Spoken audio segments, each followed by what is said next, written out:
Ինչա հոգևոր անապատը։ Այն որ էփում ես ներսիցդ։ Ես երեք նամնակարագրում։ Այն որ էփում ես, այն որ աշկի ջրեր են երևում, ցանկալի մի բան, չորություն է։ Այն որ գիտես մեռած ամեն ինչ շուրջդ, ոչինչ չկա։ Բոլորը մեռած են, կաս մենակ դու քո խնդրի հետ, իսկ արևը վերևից կիզում է։ Իսկ ես գիշեր ինչքան է ջերմաստիճանը, իջնում է մինչև 0-ի։ Գիտես ում կյանքն է նման, մեկ էփում եռում ես, մեկ սառում ես։ Մեկ ցերեկը ասես մենք Ստեփանավանցիկ մի հատ բառ ունենք, թլպում ենք։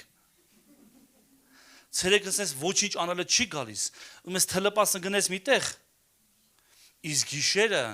Իսկ գիշերը ռիլերի միջոցով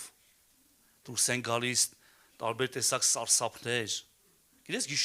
գիշեր անապատում կյանքը սկսում է եռալ։ Այն ինչ որ ցերեկը մեռած էր թվում, ոչինչ չկա, հենց գիշերը